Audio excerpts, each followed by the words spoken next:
आइए सुनते हैं मुंशी प्रेमचंद की कहानी। कैदी 14 साल तक निरंतर मानसिक वेदना और शारीरिक यातना भोगने के बाद आइवन ओखोटस्क जेल से निकला, पर उस पक्षी की भांति नहीं जो शिकारी के पिंजरे से पंखहीन होकर निकला हो, बल्कि उस सिंह की भांति जिसे कटघरे की दीवारों ने और भी भयंकर तथा और भी रक्त लोलुप बना दिया हो।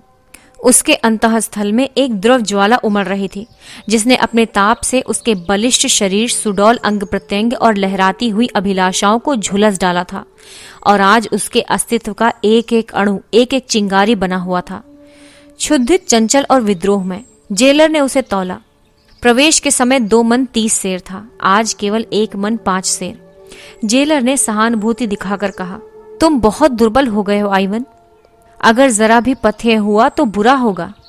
आइवन ने अपने हड्डियों के ढांचे को विजय भाव से देखा और अपने अंदर एक अग्निमय प्रवाह का अनुभव करता हुआ बोला, कौन कहता है कि मैं दुर्बल हो गया हूं? तुम खुद देख रहे हो। दिल की आग जब तक नहीं बुझेगी आइवन नहीं मरेगा मिस्टर जेलर। 100 वर्ष तक नहीं, विश्वास रखिए। आइवन इसी प्रकार बहकी बहकी बातें किया करता था, इसलिए जेलर ने ज्यादा परवाह न की। सब उसे अर्ध विक्षिप्त समझते थे। कुछ लिखा पढ़ी हो जाने के बाद उसके कपड़े और पुस्तकें मंगवाई गई, पर वे सारे सूट अब उसे उतारे हुए से लगते थे। कोटों की जेबों में कई नोट निकले, कई नगद रुबेल। उसने सब कुछ वहीं जेल के वार्डरों और निम्न कर्मचारियों को दे दिया, मानो उसे कोई राज्य मिल गया हो। जेलर ने कहा, ये नहीं हो सकता आइवन, तुम सरकारी आदमियों को रिश्वत नहीं दे सकते। आइवन साधु भाव से हंसा, ये रिश्वत नहीं है मिस्टर जेलर, इन्हें रिश्वत देकर अब मुझे इनसे क्या लेना देना है। अब ये अप्रसन्न होकर मेरा क्या बिगाड़ लेंगे और प्रसन्न होकर मुझे क्या देंगे। ये उन कृपाओं का धन्यवाद है जिनके बिना 14 साल तो क्या, मेरा यहाँ 14 घंटे रहना असह्य हो जाता। जब वो जेल के फाटक से निकला तो जेलर और सारे अन्य कर्मचारी उसके पीछे उसे मोटर तक पहुंचाने चले। 15 साल पहले आइवन मास्को के संपन्न और संभ्रांत कुल का दीपक था। उसने विद्यालय में ऊंची शिक्षा पाई थी, खेल में अभ्यस्त था, निर्भीक था, उदार और सहृदय था, दिल आईने की भांति निर्मल, शील का पुतला, दुर्बलों की रक्षा के लिए जान पर खेलने वाला, जिसकी हिम्मत संकट के सामने नंगी तलवार हो जाती। उसके साथ हेलेन नाम की एक युवती पढ़ती थी, जिस पर विद्यालय के सारे युवक प्राण देते थे।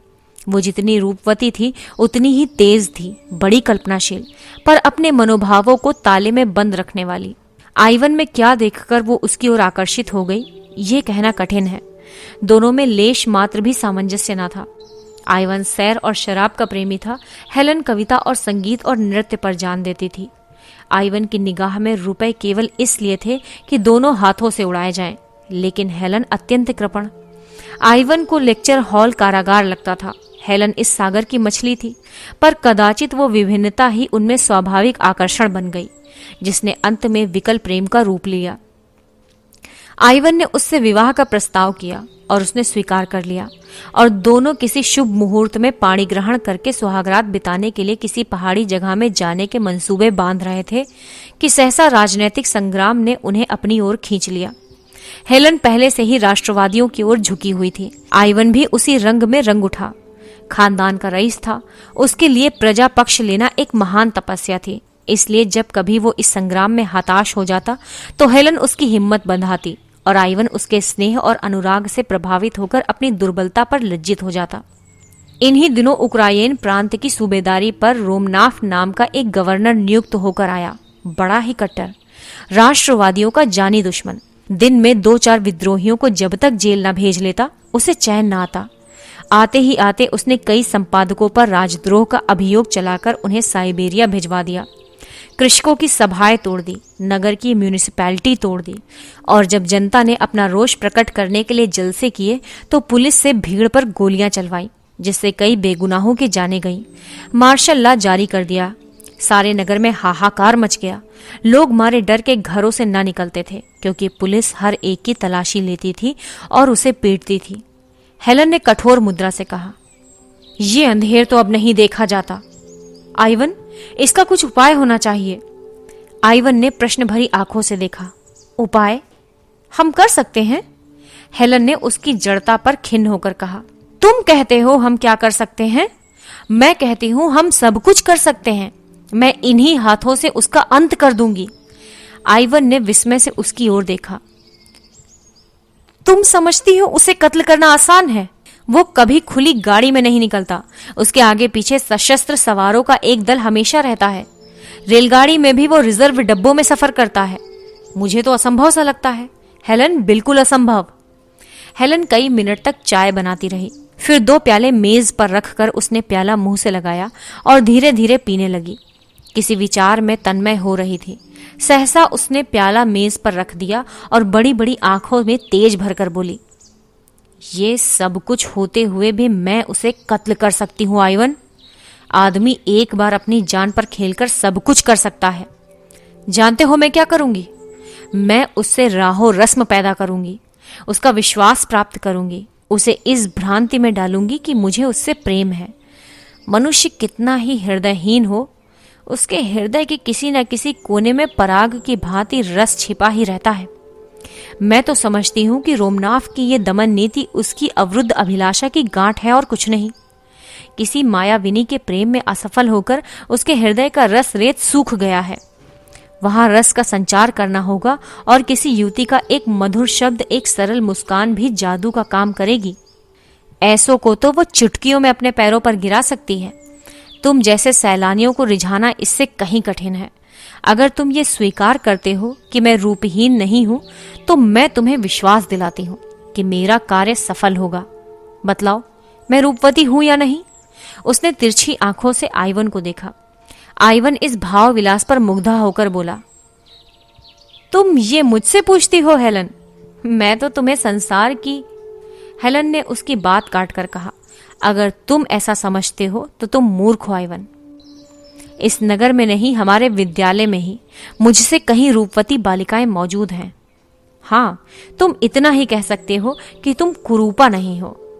क्या तुम ये समझते हो कि मैं तुम्हें संसार का सबसे रूपवान युवक समझती हूँ? कभी नहीं। मैं ऐसे एक नहीं 100 नाम गिना सकती हूँ जो चेहरे मोहरे में तुमसे कहीं बढ़कर हैं। मगर तुम में कोई ऐसी वस्तु है जो तुम्ही में है और वो मुझे और कहीं नजर नहीं आती। तो मेरा कार्यक्रम सुनो। 1 महीने तो मुझे उससे मेल करते लगेगा, फिर वो मेरे साथ सैर करने निकलेगा और तब एक दिन हम और वो दोनों रात को पार्क में जाएंगे और तालाब के किनारे बेंच पर बैठेंगे। तुम उसी वक्त रिवॉल्वर लिए आ जाओगे और वही पृथ्वी उसके बोझ से हल्की हो जाएगी, जैसा हम पहले कह चुके हैं। आइवन एक रईस का लड़का था और क्रांतिमय राजनीति से उसका हार्दिक प्रेम न था। हेलेन के प्रभाव से कुछ मानसिक सहानुभूति अवश्य पैदा हो गई थी और मानसिक सहानुभूति प्राणी को संकट में नहीं डालती। उसने प्रकट रूप से तो कोई आपत्ति नहीं की, लेकिन कुछ संदिग्धा भाव से बोला, ये तो सोचो हेलन, इस तरह की हत्या कोई मानुषीय कृति है? हेलन ने तीखेपन से कहा, दूसरों के साथ मानुषीय व्यवहार नहीं करता, उसके साथ हम क्यों मानुषीय व्यवहार करें? क्या ये सूर्य की भांति प्रकट नहीं है कि आज सैकड़ों परिवार इस राक्षस के हाथों तबाह हो रहे हैं?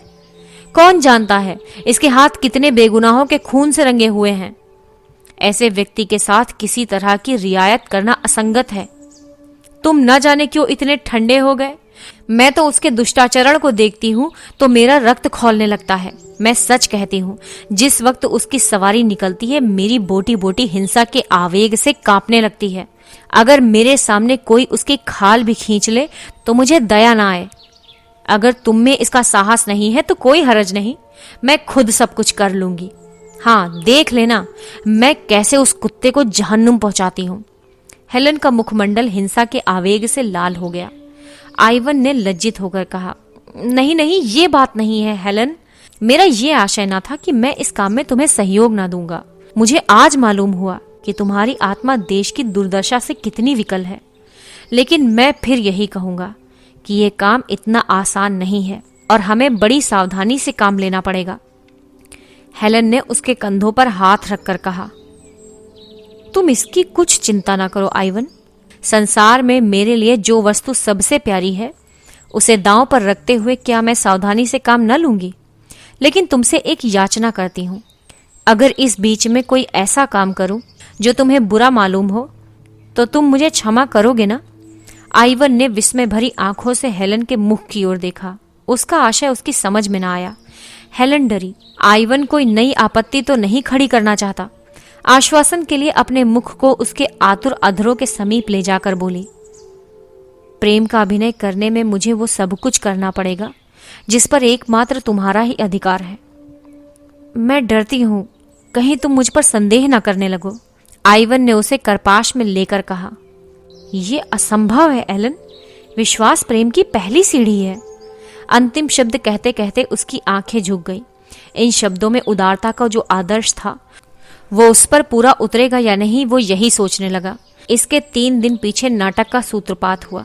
हेलन अपने ऊपर पुलिस के निराधार संदेह की फरियाद लेकर रोमनाफ से मिली और उसे विश्वास दिलाया कि पुलिस के अधिकारी उससे केवल इसलिए असंतुष्ट हैं कि वो उनके कलुषित प्रस्तावों को ठुकरा रही है। ये सत्य है कि विद्यालय में उसकी संगति कुछ उग्र युवकों से हो गई थी, पर विद्यालय से निकलने के बाद उसका उनसे कोई संबंध नहीं है। रोमनाफ जितना चतुर था उससे कहीं चतुर अपने को समझता था। अपने 10 साल के अधिकारी जीवन में उसे किसी ऐसी रमणी से साबिका ना पड़ा था जिसने उसके ऊपर इतना विश्वास करके अपने को उसकी दया पर छोड़ दिया हो। किसी धन लोलुप की भांति सहसा ये धनराशि देखकर उसकी आंखों पर पर्दा पड़ गया। अपनी समझ में तो वो हेलन से उग्र युवकों के विषय में ऐसी बहुत सी बातों का पता लगाकर फूला न समाया जो खुफिया पुलिस वालों को बहुत सिर मारने पर भी नाज्ञात हो सकी थी। पर इन बातों में मिथ्या का कितना मिश्रण था वो भाप न सका। इस आधा घंटे में एक युवती ने एक अनुभवी अफसर को अपने रूप की मदिरा से उन्मत्त कर दिया था। जब हेलन चलने लगी तो रोमनाफ ने कुर्सी से खड़े होकर कहा, मुझे आशा है ये हमारी आखिरी मुलाकात न होगी।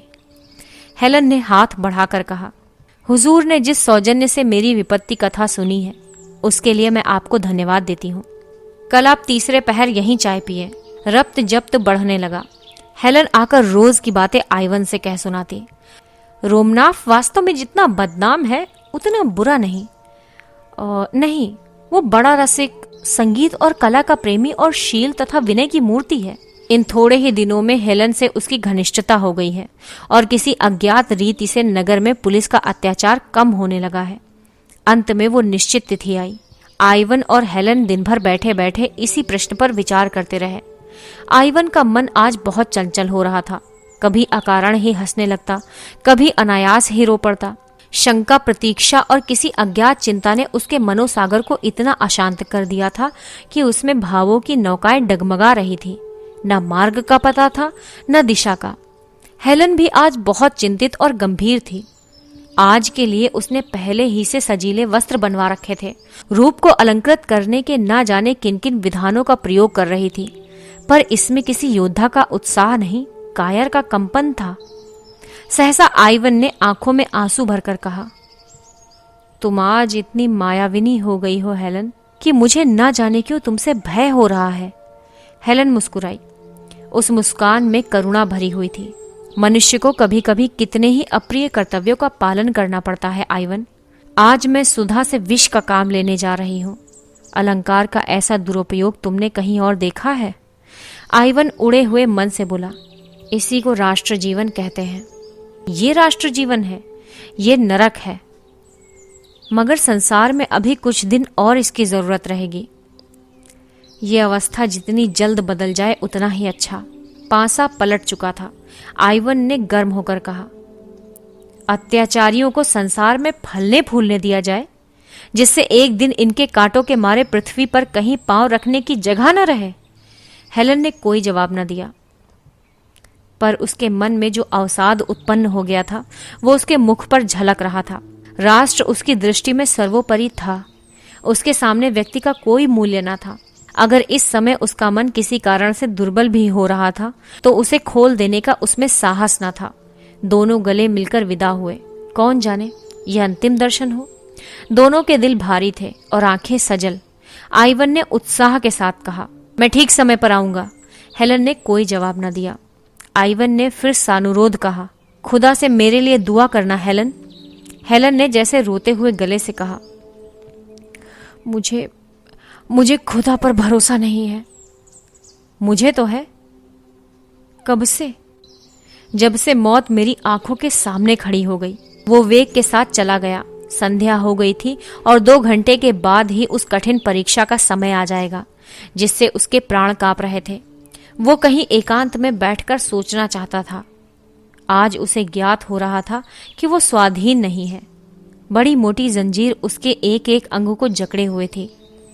इन्हें वो कैसे तोड़े? 10 बज गए थे। हेलन और रोमनाफ पार्क के एक कुंज में बेंच पर बैठे हुए थे। तेज बर्फीली हवा चल रही थी। चांद किसी क्षीण आशा की भांति बादलों में छिपा हुआ था। हेलन ने इधर उधर सशंक नेत्रों से देखकर कहा, अब तो देर हो गई है, यहां से चलना चाहिए। रोमनाफ ने बेंच पर पांव फैलाते हुए कहा, अभी तो ऐसी देर नहीं हुई है हेलन, कह नहीं सकता जीवन के ये क्षण स्वप्न है या सत्य। लेकिन सत्य भी हैं तो स्वप्न से अधिक मधुर और स्वप्न भी हैं तो सत्य से अधिक उज्जवल। हेलन बेचैन होकर उठी और रोमनाफ का हाथ पकड़कर बोली, मेरा जी आज कुछ चंचल हो रहा है, मेरे सिर में चक्कर आ रहा है, चलो मुझे मेरे घर पहुंचा दो। रोमनाफ ने उसका हाथ पकड़कर अपनी बगल में बैठाते हुए कहा, लेकिन मैंने मोटर तो 11 बजे बुलाई है। हेलन के मुंह से चीख निकल गई, 11 बजे? हाँ, अब 11 बजना चाहते हैं, आओ, तब तक और कुछ बातें हों। रात तो काली बला सी मालूम होती है, जितनी देर उसे दूर रख सकूं उतना ही अच्छा। मैं तो समझता हूं उस दिन तुम मेरे सौभाग्य की देवी बनकर आई थी हेलन, नहीं तो अब तक मैंने ना जाने क्या क्या अत्याचार किए होते। उस उदार नीति ने वातावरण में जो शुभ परिवर्तन कर दिया, उस पर मुझे स्वयं आश्चर्य हो रहा है। महीनों के दमन ने जो कुछ न कर पाया था, वो दिनों के आश्वासन ने पूरा कर दिखाया, और इसके लिए मैं तुम्हारा ऋणी हूं हेलन, केवल तुम्हारा। पर खेद यही है कि हमारी सरकार दवा करना नहीं जानती, केवल मारना जानती है। जार के मंत्रियों में अभी से मेरे विषय में संदेह होने लगा है और मुझे यहां से हटाने का प्रस्ताव हो रहा है। सहसा टार्च का चकाचौंध पैदा करने वाला प्रकाश बिजली की भांति चमक उठा और रिवॉल्वर छूटने की आवाज आई। उस वक्त रोमनाफ ने उछलकर आइवन को पकड़ लिया और चिल्लाया, पकड़ो पकड़ो, खून! हेलन, तुम यहां से भागो! पार्क में कई संतरी थे, चारों ओर से दौड़ पड़े। आइवन घिर गया। एक क्षण में ना जाने कहां से टाउन पुलिस, सशस्त्र पुलिस, गुप्त पुलिस और सवार पुलिस के जत्थे आ पहुंचे। आइवन गिरफ्तार हो गया। रोमनाफ ने हेलन से हाथ मिलाकर संदेह के स्वर में कहा, यह आइवन तो वही युवक है जो तुम्हारे साथ विद्यालय में था? हेलन ने क्षुब्ध होकर कहा, हाँ है, लेकिन मुझे इसका जरा भी अनुमान न था कि वो क्रांतिकारी हो गया है। गोली मेरे सिर पर से सन्न सन्न करती हुई निकल गई। या ईश्वर, मैंने दूसरा फायर करने का अवसर ही ना दिया। मुझे इस युवक की दशा पर दुख हो रहा है हेलन। ये अभागे समझते हैं कि इन हत्याओं से वे देश का उद्धार कर लेंगे। अगर मैं मर ही जाता तो क्या मेरी जगह कोई मुझसे भी ज्यादा कठोर मनुष्य ना आ जाता? लेकिन मुझे जरा भी क्रोध, दुख या भय नहीं है हेलन, तुम बिल्कुल चिंता ना करना। चलो मैं तुम्हें पहुंचा दूं। रास्ते भर रोमनाफ इस आघात से बच जाने पर अपने को बधाई और ईश्वर को धन्यवाद देता रहा और हेलन विचारों में मग्न बैठी रही। दूसरे दिन मजिस्ट्रेट के इजलास में अभियोग चला और हेलन सरकारी गवाही थी। आइवन को मालूम हुआ कि दुनिया अंधेरी हो गई है और वो उसकी अथाह गहराई में धंसता चला जा रहा है। 14 साल के बाद आइवन रेलगाड़ी से उतरकर हेलन के पास जा रहा है। उसे घर वालों की सुध नहीं है। माता और पिता उसके वियोग में मरणासन्न हो रहे हैं, इसकी उसे परवाह नहीं है। वो अपने 14 साल के पाले हुए हिंसा भाव से उन्मत्त हेलन के पास जा रहा है, पर उसकी हिंसा में रक्त की प्यास नहीं है, केवल गहरी दाहक दुर्भावना है। इन 14 सालों में उसने जो यातनाएं झेली हैं, उनके 2-4 वाक्यों में मानो सत्य निकलकर विष के समान हेलन की धमनियों में भरकर उसे तड़पते हुए देखकर वो अपनी आंखों को तृप्त करना चाहता है।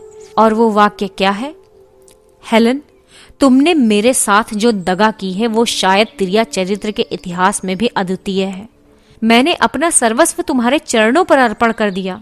मैं केवल तुम्हारे इशारों का गुलाम था। तुमने ही मुझे रोमनाफ की हत्या के लिए प्रेरित किया और तुमने ही मेरे विरुद्ध साक्षी दी, केवल अपनी कुटिल काम लिप्सा को पूरा करने के लिए। मेरे विरुद्ध कोई दूसरा प्रमाण न था। रोमनाफ और उसकी सादी पुलिस भी झूठी शहादतों से मुझे परास्त न कर सकती थी, मगर तुमने केवल अपनी वासना को तृप्त करने के लिए, केवल रोमनाफ के विषाक्त आलिंगन का आनंद उठाने के लिए मेरे साथ ये विश्वासघात किया। पर आंखें खोल कर देखो कि वही आइवन जिसे तुमने पैर के नीचे कुचला था, आज तुम्हारी उन सारी मक्कारियों का पर्दा खोलने के लिए तुम्हारे सामने खड़ा है। तुमने राष्ट्र की सेवा का बीड़ा उठाया था। तुम अपने को राष्ट्र की वेदी पर होम कर देना चाहती थी, किंतु कुत्सित कामनाओं के पहले ही प्रलोभन में तुम अपने सारे बहुरूप को तिलांजलि देकर भोग लालसा की गुलामी करने पर उतर गईं। अधिकार और समृद्धि के पहले ही तुम दुम हिलाती हुई टूट पड़ी। धिक्कार है तुम्हारी इस भोग लिप्सा को, तुम्हारे इस कुत्सित जीवन को। संध्या काल था। पश्चिम के क्षितिज पर दिन की चिता जलकर ठंडी हो रही थी और रोमनाफ के विशाल भवन में हेलन की अर्थी को ले चलने की तैयारियां हो रही थी। नगर के नेता जमा थे और रोमनाफ अपने शोक कंपित हाथों से अर्थी को पुष्पहारों से सजा रहा था एवं उन्हें अपने आत्मजल से शीतल कर रहा था। उसी वक्त आइवन उन्मत्त वेश में दुर्बल झुका हुआ, सिर के बाल बढ़ाए कंकाल सा आकर खड़ा हो गया। किसी ने उसकी ओर ध्यान न दिया। समझे कोई भिक्षुक होगा जो ऐसे अवसरों पर दान के लाभ से आ जाया करते हैं।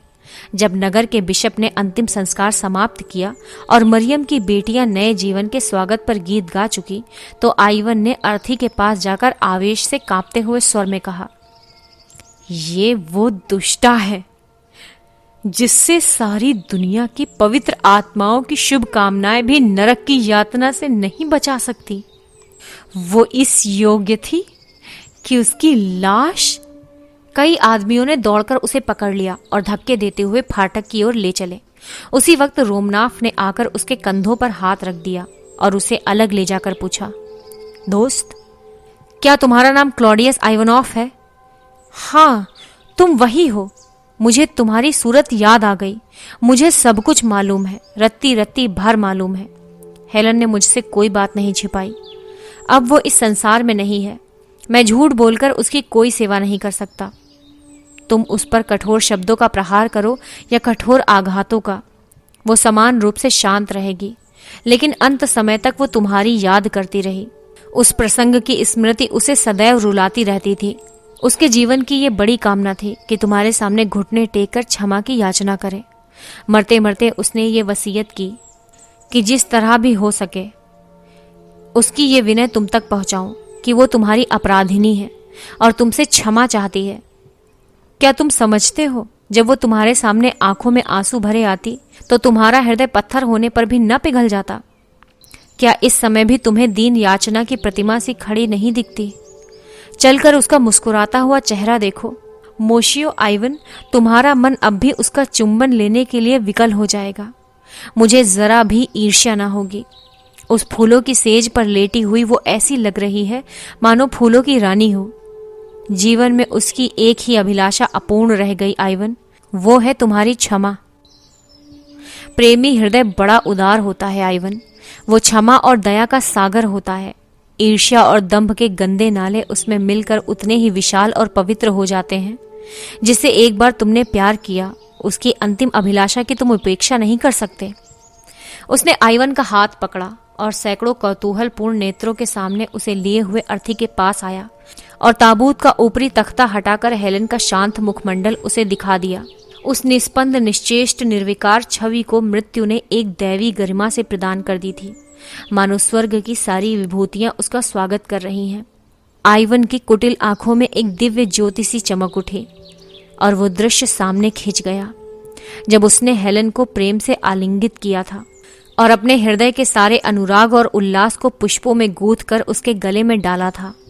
उसे जान पड़ा ये सब कुछ जो उसके सामने हो रहा है स्वप्न है, और एकाएक उसकी आंखें खुल गईं और वो उसी भांति हेलन को अपनी छाती से लगाए हुए है। उस आत्मानंद के एक क्षण के लिए क्या वो फिर 14 साल का कारावास झेलने के लिए तैयार न हो जाएगा? क्या अब भी उसके जीवन की सबसे सुखद घड़ियां वही न थी जो हेलन के साथ गुजरी थी?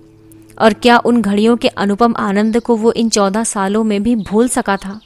उसने ताबूत के पास बैठकर श्रद्धा के कांपते हुए कंठ से प्रार्थना की, ईश्वर, तू मेरे प्राणों से प्रिय हेलन को अपनी क्षमा के दामन में ले ले।